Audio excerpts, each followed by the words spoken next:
સુરતની સિવિલ હોસ્પિટલમાં આજે એક એવી ઘટના સામે આવી જેને જોઈને ત્યાં હાજર દરેક વ્યક્તિની આંખો ભીની થઈ ગઈ। એક પિતા પોતાના 7 વર્ષના પુત્રના મૃતદેહને ખભે ઉંચકીને અડધો કિલોમીટર સુધી ચાલતા રહ્યા હતા। આ દ્રશ્યો જોઈ સિવિલ સ્ટાફ પણ દોડતો થઈ ગયો।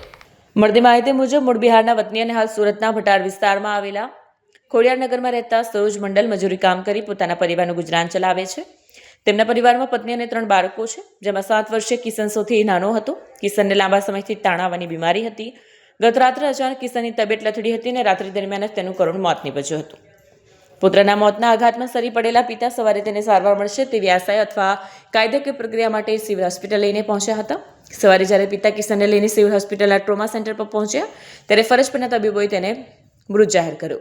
પુત્રના મોતના સમાચાર સાંભળતા જ પિતા ભાન ભૂલી ગયા। હોસ્પિટલની ગૂંચવણભરી પ્રક્રિયા અને પુત્રને ગુમાવ્યાના આઘાતમાં તેઓ પુત્રના મૃતદેહને ખભે ઉંચકીને હોસ્પિટલની બહાર જવા રવાના થયા। એક પિતાને પોતાના બાળકના સબને ખભે ઉંચકીને જતા જોઈ સિવિલ હોસ્પિટલના સ્ટાફમાં દોડધામ મચી ગઈ હતી। પિતા લગભગ અડધો કિલોમીટર દૂર મેઇન ગેટ સુધી પહોંચ્યા હતા। ત્યાં સિવિલના સિક્યુરિટી સ્ટાફ અને અન્ય કર્મચારીઓ તેમને રોક્યા। પુત્રના વિરહમાં પિતા એટલા આઘાતમાં હતા કે તેમને કાંઈ સૂચતું નહોતું। સ્ટાફે તેમને રોકીને સમજાવ્યા કે મૃતદેહનું પોસ્ટમોર્ટમ કરાવવું કાયદાકીય રીતે જરૂરી છે। હોસ્પિટલ સ્ટાફ અને સ્થાનિકોની સમજાવટ બાદ પિતા પરત ફરવા તૈયાર થયા। ત્યારબાદ મૃતદેહને ફરીથી ટ્રોમા સેન્ટર લાવવામાં આવ્યો। ત્યાંથી જરૂરી કાગળની કાર્યવાહી પૂર્ણ કરી પોસ્ટમોર્ટમ રૂમ ખાતે ખસેડવામાં આવ્યો। આ સમગ્ર ઘટનાક્રમ દરમિયાન અંદાજે 1 કલાક જેટલો સમય વીત્યો હતો, જે દરમિયાન સિવિલ કેમ્પસમાં ભારે ગમગીની વ્યાપી ગઈ હતી।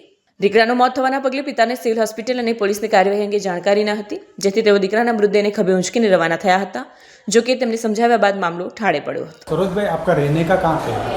कोरियार नगर। कोरियार नगर कहाँ पे आया हो? कोरियार इतना नहीं है जानकारी सर, हम भी नए हैं। ओके, आप कोरियार नगर उधना है, पांडेसरा है, भटार है, क्या है?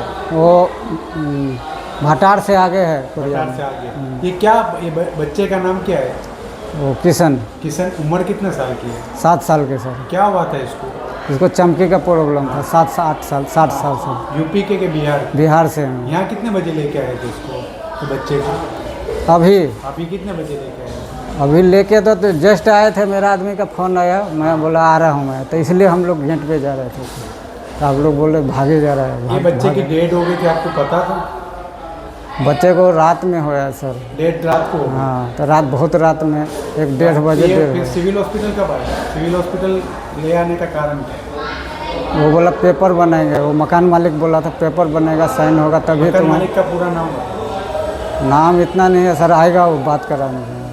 कितने सालों से सूरत में काम करते हैं? हम ज़्यादा दिन से नहीं है सर, हम 4 महीना से, 3-4 महीने से। आपके कितने बच्चे हैं? 3 बच्चे हैं सर। ये आपका बड़ा बच्चा था?